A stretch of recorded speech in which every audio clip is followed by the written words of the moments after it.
Assalamualaikum warahmatullahi wabarakatuh. Kami dari kelompok 4 yang terdiri dari Muhsin Fauzi, Nia dan Muhammad Fauzi akan mempresentasikan tentang manajemen kinerja yang menggunakan Malcolm Baldrige Criteria for Performance Excellence. Ini salah satu tool manajemen kinerja yang sangat komprehensif, dan kami harap ini bagian dari usaha kami share kepada teman-teman di sana agar bisa berbagi juga kepada yang lain. Ceritanya adalah ada daya saing industri di Amerika yang cukup turun di tahun 80-an, sehingga Departemen Perdagangan Amerika memutuskan untuk membuat award. Lahirlah nama Malcolm Baldrige, diambil dari salah satu pejabat di antara Amerika, untuk beberapa organisasi masa kesehatan, pendidikan, dan regional nirlaba. Harapannya terjadi national competitiveness, sehingga bahkan akhirnya menjadi undang-undang yang dipakai secara formal di Amerika. Kabar baiknya, setelah terpakai di Amerika, ternyata banyak pula negara-negara lain yang menggunakan itu dengan berbagai macam penyesuaian. Sasaran utama dari Malcolm Baldrige ini adalah membangun organisasi, memperbaiki kinerjanya secara konseptual dengan menggunakan pendekatan terpadu yang bermuara pada kemampuan memberikan nilai terbaik yang bisa dibuat kepada pelanggan. Yang kedua, memperbaiki efektivitas dan kapabilitas menyeluruh dari organisasi. Terus yang ketiga, memperoleh pembelajaran organisasi dan personal. Intinya adalah sebuah perbaikan kinerja di organisasi dengan memperbaiki seluruh hal yang terkait dari organisasi dalam rangka menciptakan kepuasan pelanggan. Tujuannya adalah memperkuat national competitiveness yang dijabarkan. Pertama, memperbaiki kinerja, proses-proses, kapabilitas, dan hasil-hasil dari organisasi. Yang kedua, memfasilitasi komunikasi dan berbagi pengalaman atau best practice. Yang ketiga, sebagai alat untuk pemahaman dan pengelolaan kinerja baik pada tingkat organisasi maupun nasional. Di negara-negara lain, kita temui ternyata juga cukup tertarik dengan program Malcolm Baldrige ini, dan akhirnya kita temui di Jepang misalnya dia menggunakan Japan Quality Award, di Singapura menggunakan Singapore Award for Business Excellence, di Indonesia menggunakan Indonesian Quality Award, itu dimulai tahun 2005. Di New Zealand juga ada New Zealand Business Excellence Award, dan di beberapa negara yang lain. Nah, khusus di Indonesia yang akhirnya menjadi Indonesian Quality Award atau IQAF, ini awalnya adalah diprakarsai oleh beberapa kita nyebutnya pejabat di lingkungan BUMN yang tertarik dan berkeprihatinan untuk meningkatkan kinerja perusahaan-perusahaan di BUMN, sehingga dia membentuk IQAF tahun 2005. Dan sekarang itu sudah langsung diambil oleh Kementerian BUMN yang langsung membuat semacam deputi berdiri sendiri untuk menangani kinerja perusahaan-perusahaan BUMN.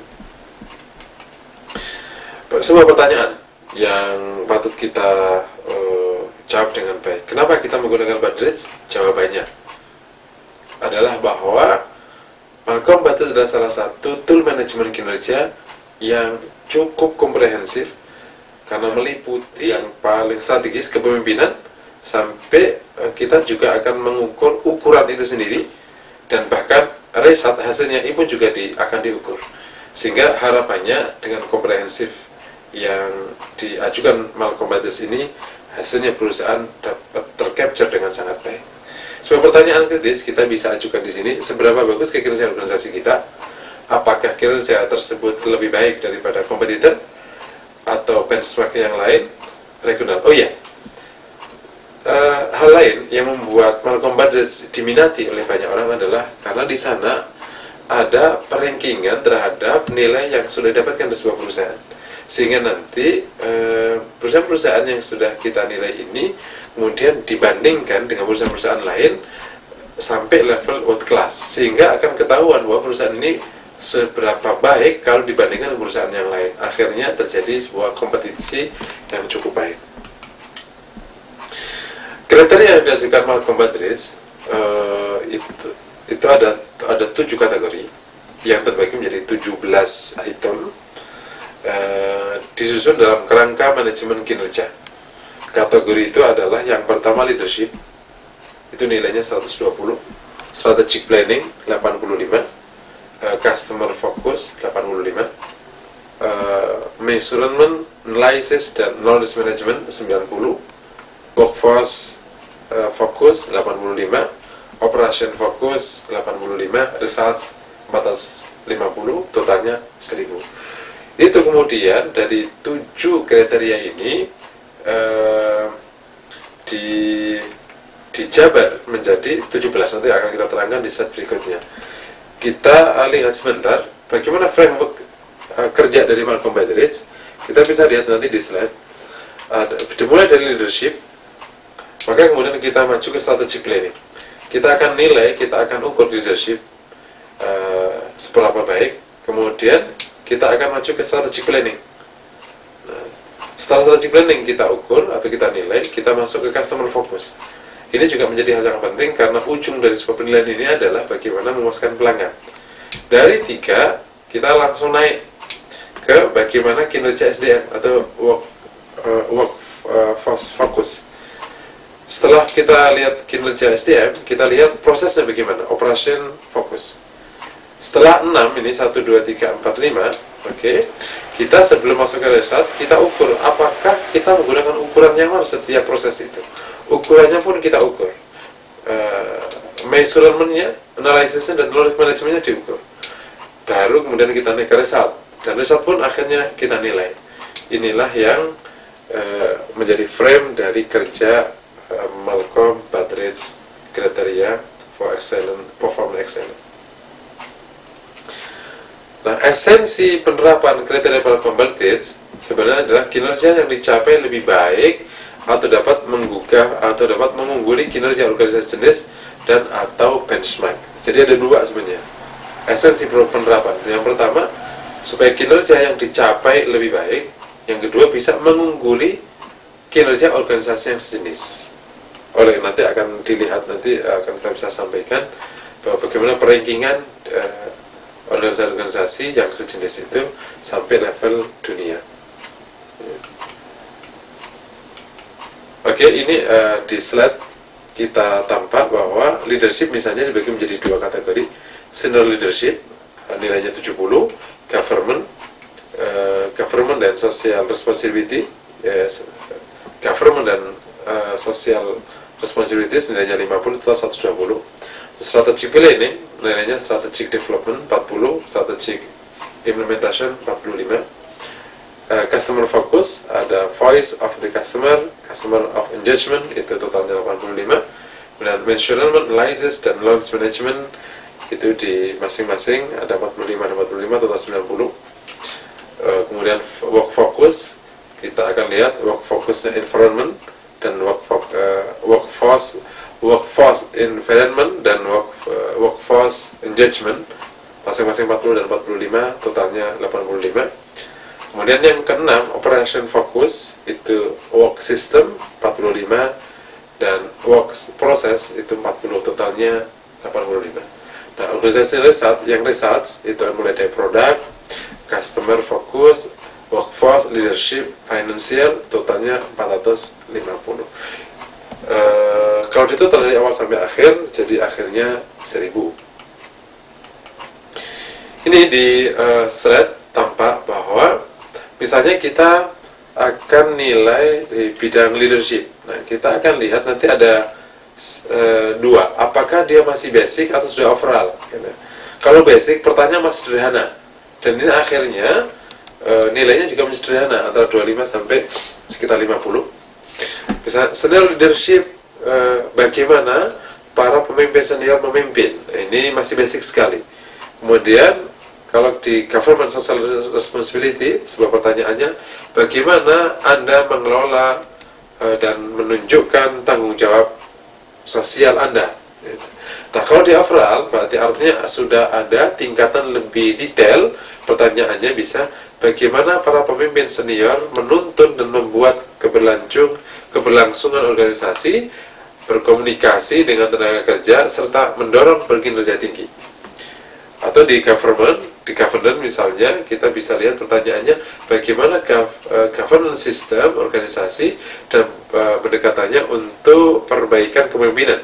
Bagaimana organisasi memastikan taat hukum dan perilaku etis, memenuhi tanggung jawab sosialnya, dan mendukung komunitas utamanya. Jadi sudah lebih detail, sampai tadi ditanya bagaimana perbaikan kepemimpinan, bagaimana organisasi memastikan taat hukum. Jadi sudah meningkat. Jadi di sini memang ada yang organisasi yang dianggap basic, maka pertanyaan basic. Kalau nanti sudah lebih baik, maka pertanyaan menggunakan pertanyaan overall. Bahkan nanti bisa naik lagi ke tingkat yang lebih detail lagi, sehingga nanti mendapatkan total nilai full. Nah, ini yang lebih detail, ya. Bagaimana para pemimpin senior menetapkan visi dan tata nilai organisasi. Bagaimana para pemimpin senior menjabarkan visi dan tata nilai organisasi melalui sistem kepemimpinan kepada tenaga kerja, supplier, mitra Indonesia. Kemudian, bagaimana tindakan para pemimpin senior menunjukkan komitmen pada taat hukum dan perilaku etis. Bagaimana mereka mempromosikan lingkungan organisasi. Jadi ini sudah lebih detail. Itu menunjukkan bahwa kalau kita sebuah organisasi sanggup menjelaskan lebih detail, berarti nilainya dianggap lebih baik. Kalau kita lihat beberapa pertanyaan di kategori strategic planning, misalnya yang di basic, pertanyaan sederhana, strategic development, bagaimana Anda mengembangkan strategi, simple. Tapi di overall kita bisa lebih detail lagi, bagaimana organisasi menetapkan strategi untuk mengatasi tantangan strategik dan mengangkat keunggulan strateginya, apa sasaran strategi umum dan target terkait. Sudah lebih detail lagi. Nanti kita bisa lihat di yang multiple requirement, misalnya kita lihat bagaimana organisasi Anda melakukan perencanaan strategisnya, apa saja langkah-langkah proses utama, siapa saja partisipan utamanya, bagaimana proses Anda mendefinisikan potential plan, dan lain sebagainya. Ini kalau sudah bisa lebih detail, berarti perusahaan Anda, organisasi Anda dianggap jauh lebih siap. Kita lanjutkan. Nah ini cara menilai. Kalau kita menilai proses tadi, ya kan, ada kepemimpinan, ada strategic planning, ada work focus, ada proses, bahkan ada proses juga, ada measurement, jadi ukuran itu dinilai. Kalau di dalam proses ini, maka kita menggunakan ADLI, yakni approach, yakni approach-nya gimana, kemudian deploy-nya gimana, kemudian learning-nya gimana, integrasinya gimana. Artinya cara menilai menggunakan ADLI. Kalau menilai di result itu menggunakan let's say level, yakni level resultnya, kemudian trendnya, tren dari result yang satu ke yang lain naik atau turun, dan komparasi dengan perusahaan yang lain, integrasi, terintegrasi enggak dengan proses yang awal. Nah, ini cara menilainya. Kita akan lihat, kalau sudah berhasil kita melakukan penilaian di sebuah perusahaan menggunakan Malcolm Bates Criteria, di sini ada kategori skor. Jika nilainya 0 sampai 275, berarti dianggap sebagai early development. Dinamakan early, tingkat kematangannya baru. Kalau dapat nilai 276 sampai 375, berarti early result. 376 sampai 475 namanya early empowerment. Kalau 476 sampai 575 namanya good performance. 576 sampai 675 namanya emerging industry leader. Emerging industry leader. 676 775 sama industry leader. Kalau 776 sampai 875 namanya benchmark leader. Nah, 876 sampai 1000 Watts leader. Watts leader, perusahaan tingkat dunia. Sampailah kita ke hal yang cukup penting, apa manfaat asesmen menggunakan Malcolm Baldrige kriteria? Yang pertama, mempercepat usaha perbaikan pertumbuhan usaha. Yang kedua, menyelaraskan semua usaha-usaha terkait. Ketiga, semakin fokus kepada hasil-hasil.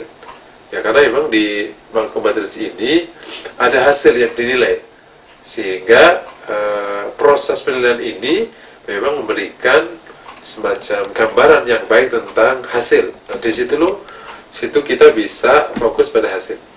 Kemudian menambah energi para pekerja atau karyawan. Jadi kan tadi ada workforce focus. Artinya bahwa para SDM ini dinilai, harapannya ketika tahu penilaiannya akan ada semacam peningkatan. Terus memperoleh perspektif dari luar. Nah, ini salah satu kelebihan dari Malcolm Baldrige kriteria karena ada benchmark, bahkan level dunia, sehingga harapannya kita bisa dapat perspektif dari luar, gitu. Meningkatkan atau mendapatkan keuntungan dari sertifikasi dan akreditasi, ya, karena ini sudah levelnya dunia. Kemudian belajar dari feedback yang diberikan. Begitu sudah ada penilaian, kan akhirnya kita bisa belajar apa yang harus diperbaiki dan apa yang harus ditingkatkan. Jadi nanti kalau hasilnya bagus, maka perlu mempertahankan dan meningkatkan. Kalau hasilnya kurang bagus, perlu diperbaiki. Ada opportunity for improvement, OFI. Hubungan Malcolm Baldrige dengan strategic planning, ini kita sebutkan Malcolm Baldrige ini seperti payung terhadap semua manajemen tool atau manajemen kinerja. Misalnya gini, di leadership kita bisa menggunakan beberapa tool, di SDM kita bisa menggunakan beberapa tool. Misalnya di proses ada ISO, ada itu semua bisa kita pakai. Karena memang Malcolm Baldrige ini menaungi semua penilaian kinerja. Gimana langkah-langkah implementasi? Nah, kita yang pertama adalah executive awareness. Pucuk pimpinan memiliki kesadaran untuk menilai organisasinya. Kalau ini tidak terjadi, ya tidak ada implementasi. Ini bahkan mungkin menjadi hal yang paling penting. Yang kedua, membentuk champion team.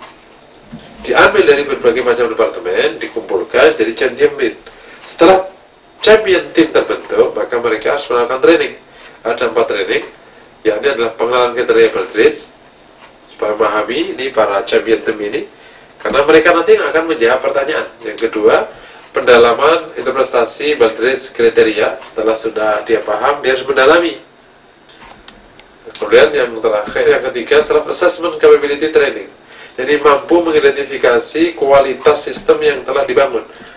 Jadi champion team ini nanti ya semacam akan membuat, jadi dia akan membuat standar-standar yang nanti akan menjadi ukuran apakah memang waktu dia menjawab itu terjadi atau betul. Dokumen aplikasi. Yang nomor 4, trainingnya adalah seminar training qualified for certificate seminar. Yakni ini terakhir ya. Kemudian setelah langkah pertama, langkah kedua, langkah ketiga, setelah training adalah langkah keempat, mulai assessment. Jadi nanti champion team ini yang akan melakukan assessment. Jadi nanti dia dari master dari Malcolm Baldrige akan mengajukan pertanyaan, mereka yang menjawab. Kemudian yang kelima, sharing and excellent, on excellent, jadi ada selling. Yang terakhir, membangun bisnis excellence system, berkesinambungan. Lahirlah setelah sudah pertanyaan, nanti ada semacam rekomendasi dari master Malcolm Baldrige atau asesor supaya melakukan ini dan itu. Kesimpulannya, kriteria kinerja excellent sebagai alat diagnosis komprehensif yang memberi kepemimpinan kerja organisasi untuk mengetahui tingkat excellent kinerja dan daya saing globalnya. Yang kedua, memberi tuntutan kepada para pemimpin organisasi untuk memperbaiki kinerjanya secara menyeluruh.